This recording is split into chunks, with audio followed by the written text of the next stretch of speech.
Bon, salut tout le monde, on se retrouve là pour le deuxième jour sur le moteur 70 Pedalo, donc en cours de préparation. Donc vous avez là sous les yeux tel qu'il est en l'état actuel, avec ses carters neufs montés, fini d'être préparés, et les premiers relevés de côte qui ont été faits par Aurélien, qui estimait bon de modifier le cylindre pour l'amener à des côtes plus adéquates. Et donc il est en plein travail là-bas, en train de commencer à modifier le cylindre. Il y a quelques heures de boulot qui l'attendent.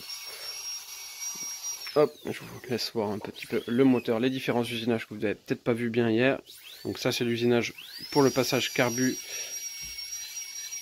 ensuite admission, etc. Voilà. Voilà. Bon, du coup Aurélien, qu'est-ce que tu fais exactement là? Salut. Bon bah du coup aujourd'hui on a commencé hein.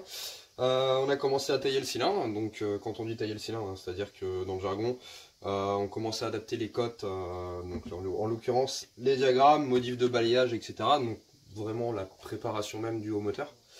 Donc voilà. Donc moi comment je travaille en fait, on le voit, hein, renvoi d'angle de dentiste, hein, comme on peut voir beaucoup. J'ai un autre type de renvoi d'angle. Je vais vous montrer, situé ici. Celui-ci est un peu moins connu, à part peut-être par les anciens du milieu, parce qu'à l'époque c'était quelque chose qui était distribué par RCX LC sur Crazy Moto, alias Takumi-san aujourd'hui, hein, mon ami. Donc voilà, donc comme vous disait Antoine tout à l'heure, donc on a commencé, non, on a déjà pris toutes les cotes du haut moteur, voir ce que ça donnait de base. Donc comme beaucoup le savent, hein, c'est très bas en diagramme, hein, pour un 70 sur ces anciens cylindres là, puisque je le rappelle, ces cylindres là sont plus produits, on est vraiment sur de la pièce comme Antoine aime bien, des pièces musées, forcément. C'est ça. Voilà. Donc là, j'ai pris les codes de base, j'ai vu ce que moi je voulais lui mettre dedans en code qui m'adaptait. Je suis désolé, je ne vais pas vous révéler les codes parce que ça me reste personnel à moi. Voilà, donc du coup on a commencé le travail à l'intérieur, hein. Bon, on peut vous montrer, hein. Il n'y a rien de sorcier pour le moment. Si on voit bien de ce côté là, ici, donc là c'est la base, comme il est le cylindre d'origine. Et de ce côté là, donc j'ai commencé sur un transfert. Donc un transfert arrière dans un premier temps, donc c'est vraiment le tout début du travail, hein. Là pour le moment il n'y a encore rien de spécial. De toute façon même une fois fini il n'y a rien de spécial à voir, il ne faut pas rêver, il n'y a pas des choses magiques dans les moteurs qui font que tout fonctionne. Ça marche que avec Astérix et Obélix, hein, si on peut dire ça comme ça. Voilà. Je pense qu'on va se retrouver un petit peu plus tard maintenant quand le cylindre sera fini, on vous présentera ça dans la suite de la vidéo. Et puis voilà, moi je continue. Ça marche. Bon, ben on se retrouve un peu plus tard. Allez, à plus tard. Bon, allez, on va voir où Aurélien en est sur le cylindre. Il m'a dit qu'il avait fini. Salut. Alors, où tu en es? Eh bien, j'en suis que je viens de finir de prendre les dernières cotes après préparation du cylindre. Ouais. Donc là, on peut dire qu'on est réellement sur un cylindre qui est terminé, qui a été nettoyé en plus. Enfin, voilà. Antoine est très content forcément, parce que le cylindre brille comme s'il était tout neuf sorti de la boîte. Hein. Voilà. Je vais vous présenter ça du coup. Donc on voit bien déjà le cylindre qui est vraiment bien propre. Hein. Le petit secret, c'est tout bête, hein. C'est un petit tour dans la friteuse, alias le bac à ultrasons. Voilà. Et clairement... il ressort comme neuf, voire plus propre que neuf. Plus propre que neuf encore, ouais. Voilà. Du coup, je vais vous montrer l'ampleur du travail un petit peu sur le cylindre. Donc, hop, j'essaye de faire la mise au point en même temps. Désolé si ça prend un peu de temps. Voilà. Donc là, on voit bien le travail, hein, sur les transferts. Donc transfert auxiliaire ici, ou port B pour certains. Transfert latéral principal ici, ou port A. Les deux transferts arrière, les deux transferts arrière ici. Donc tout a été repris, balayage, hauteur, diagramme, etc. Donc voilà, donc tout ça pour essayer vraiment d'optimiser le remplissage. Et pour finir, hop, l'échappement. Voilà, l'échappement qui est terminé aussi. Enfin voilà, le cylindre totalement fini. Donc maintenant, c'est simple, hein, on va finir de remonter cylindre, culasse, etc. Boîte à clapet, pipe, allumage. Embrayage, tout ce qu'on appelle plus ou moins les auxiliaires, hein, maintenant sur le moteur. Ensuite, une mise en pression du moteur. Donc une mise en pression, c'est quoi? Tout simplement, on vient boucher l'échappement, on vient boucher l'admission, on lui monte une bougie, on lui met un petit peu de pression dans le bas moteur. Donc quand je dis pression, hein, attention, on met quelque chose comme 500 grammes, pas plus. Et on voit s'il maintient sa pression dans le temps pour être bien sûr qu'il n'y ait pas une seule prise d'air sur le moteur. Quelque chose qui est très très important pour avoir un moteur déjà fiable dès le départ. Tout à fait. Suite à ça, il passe ici. Sur le banc. Sur le banc, avec le châssis de banc bien sûr. Rodage du moteur pendant une petite dizaine de minutes. Bien sûr, on est sur un moteur de course, hein, donc ne faites pas ça chez vous sur votre moteur que vous allez monter pour rouler sur la route tous les jours. Là, rodage 10 minutes, c'est largement suffisant, puisque la base de la recherche n'est pas forcément une fiabilité sur 10 000 km, puisque de toute façon, au bout de 10 000 km, le vilebrequin sera rincé, et le piston, il y en aura déjà eu 4 ou 5 de changer. Donc voilà. Mais je pense que maintenant, je vais finir ça tranquillement. Ouais.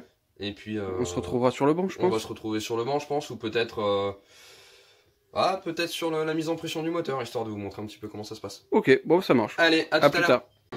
Ok, bon, ben on se retrouve là. Comme vous l'entendez, Aurélien est sur le banc de puissance, là, en train de tester le moteur. On n'a pas eu le temps de vous faire la prise de vue sur la mise en pression du moteur parce que on était un peu pris par le temps et que le moteur doit être fini ce soir. Mais du coup là on est sur le banc en plein réglage, on va vous expliquer un peu où on en est.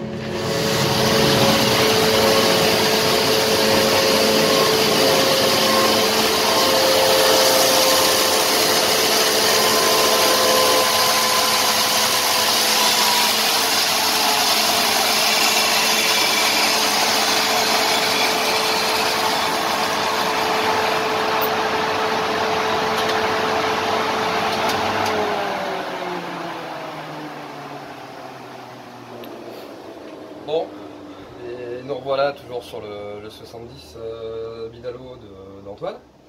On vient de faire les tout premiers tirs avec le moteur là, bon, bah, comme plutôt content, hein, résultat à la hauteur du travail pour un premier tir. Je dis bien premier tir, hein, on a juste rodé un petit peu le moteur tout à l'heure et on est vraiment sur les tout premiers tests. Les pièces sont entre guillemets jetées comme ça sur le moteur, aucun réglage carbone ni quoi que ce soit. Donc au niveau des évolutions de pièces, donc on est quand même sur les carters neufs, hein, bon ça c'était pas prévu mais voilà. On est sur le PVL Bidalo maintenant, sur une V-Force 3i et un carbu de 32. Bon, faut pas croire non plus que c'est ça qui nous a porté 15 chevaux, même si on aimerait bien, hein. Forcément. Donc là, premier résultat, mais on le voit hein, en direct sur les courbes. Donc la courbe rouge qu'on voit à l'écran, donc c'est la courbe du moteur à l'arrivée, exactement tel qu'il était. La courbe verte là, donc c'est vraiment les premiers tirs qu'on vient de faire. Donc là on est aux alentours de 21,3 chevaux pour 11,4 m/N, quand au départ on était à 17,7 chevaux pour 10,2 m/N. Donc je me répète, c'est vraiment le premier tir du moteur. Pour le moment il n'y a absolument aucun réglage de fait, aucun test d'échappement, etc. Ni de calage d'allumage, ni de test d'accord, d'échappement aussi. Enfin voilà, tout ça, il y a vraiment encore une multitude de paramètres à tester. Donc voilà, je pense que Antoine est aussi content. Tout à fait. Bon, tant mieux. Donc maintenant, on va je pense qu'on refera une dernière vidéo à la fin, une fois qu'on aura vraiment terminé les réglages du moteur, pour recomparer donc ces trois courbes là. Donc trois, pourquoi donc la première à l'arrivée, celle qu'on vient de faire là, et la courbe finale une fois le moteur terminé totalement. Par contre désolé, on n'a pas eu le temps de vous faire la vidéo sur la mise en pression du moteur dont je vous ai parlé tout à l'heure. Le temps commence un peu à nous manquer là, donc il a fallu avancer un peu sans vous. Voilà. Bon, on se retrouve tout à l'heure du coup pour voir le résultat final. Allez. Allez, ça marche. Bon, mais nous revoilà du coup avec toujours le 70 Bidalo d'Antoine. Je pense qu'on peut considérer que le moteur est fini, hein. On commence à tourner en rond maintenant depuis un petit moment. Ce que je vous propose, c'est qu'on vous montre les courbes là. On vous a éteint la lumière exprès pour que ça paraisse un peu plus visible. Elle monte sur le banc. Hop là. Voilà, donc là, qu'est-ce qu'on voit ici? Je vais essayer de vous guider avec la souris un peu plus. Est-ce qu'elle se voit bien à l'écran? Oui, parfaitement. Alors, donc ici, la courbe rouge, enfin les deux courbes rouges qu'on voit ici. Donc c'est les deux courbes de départ du moteur. Donc, enfin les deux courbes, en réalité, c'en est qu'une seule, puisque la rouge plus épaisse, donc celle qui est au-dessus, c'était la puissance du moteur à son arrivée. La plus fine, qui est en dessous, correspond au couple du moteur à son arrivée. Donc même chose à présent pour la courbe verte, donc toujours avec le même moteur, hein, je le précise bien, moteur que vous avez pu apercevoir dans les autres vidéos précédemment, qui était en cours de préparation. Donc à présent nous sommes arrivés sur les courbes vertes, donc puissance ici, couple ici, toujours en vert. En chiffres, qu'est-ce que ça donne exactement au rouleau brut? Alors, donc à l'arrivée on était à 17,7 chevaux pour 10,2 m/N. À présent, on est arrivé à 22,2 chevaux pour 11,8 m/N, donc puissance toujours au rouleau. Pour que ce soit plus parlant, on va vous les afficher à la roue. Donc à la roue de base, on avait 19,7 chevaux et 11,3 m/N de couple. À présent, nous sommes à 23,6 chevaux pour 12,6 m/N de couple. Je vous remets tout ça au vilebrequin. Voilà. Donc je ne vais pas vous reciter le couple, on va juste parler de la puissance. On était à 21,8 chevaux, maintenant on est à 26,1 chevaux. Donc puissance au vilebrequin, considérée puissance moteur pure. Donc voilà, je pense qu'il y a à présent, va y avoir de quoi s'amuser un peu plus. On a volontairement axé le moteur quand même sur l'accélération et le couple. Alors là vous allez me dire par rapport à la courbe rouge, pour ceux qui savent lire une courbe ça se voit pas, mais croyez-moi que par rapport à tous les tests qu'on a pu faire avec les différents échappements, etc., on a eu des sacrées différences quand même, jusqu'à des moteurs, enfin jusqu'à des échappements qui faisaient allonger le moteur quand même jusqu'à 16 000 tours minute. Chose qui aurait pu être utile, mais pas forcément dans le type d'utilisation qu'Antoine souhaite en faire. Donc voilà un petit peu ce qu'on peut vous dire. On peut peut-être parler aussi des km/h. Bon, c'est un peu à prendre avec des pincettes, hein, puisque ça reste une vitesse atteinte sur le banc de puissance avec une démultiplication donnée.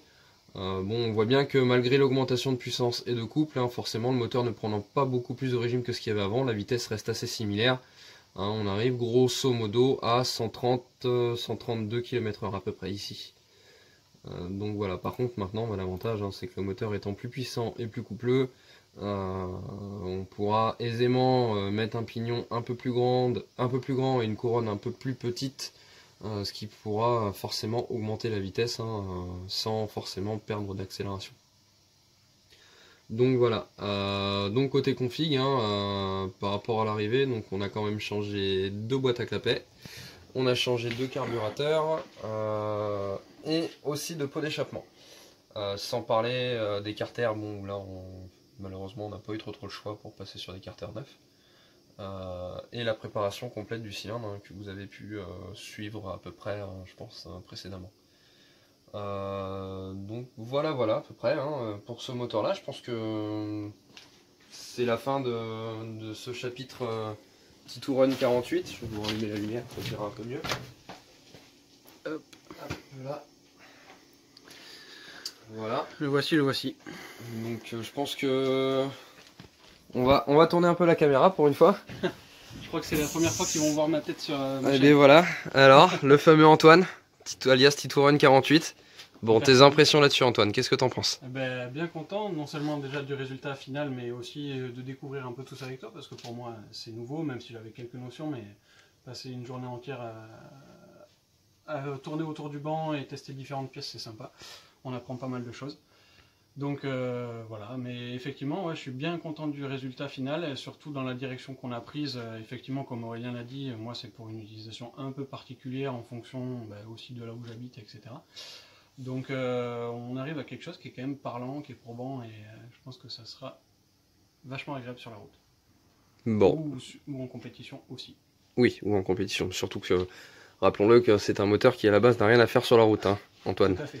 Après, libre à toi de faire ce que tu veux avec, mais moi, ceci ne nous regarde pas. Bon, eh bien, voilà, je pense qu'on va pouvoir se quitter là-dessus, et puis, moi de mon côté, j'essaierai tout seul de vous faire quelques vidéos comme ça de temps en temps. C'est vrai que le concept me plaît bien, Antoine m'a un peu poussé aussi à ça. Les retombées sont sympas aussi, au final. Les retombées sont sympas, et puis bon, le fait de se faire connaître et de partager un petit peu ce qu'on peut faire au quotidien, c'est vrai que c'est quand même assez sympa, j'aime bien.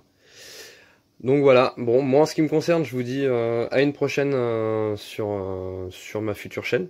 Hein, forcément, ça va arriver. Je sais pas quand exactement, mais ça va arriver. Voilà, bon. Ok. Mais... Allez. Très bien. À bientôt. À la et prochaine. puis à la prochaine. Ciao, Salut ciao. à tous. À bientôt sur le meeting.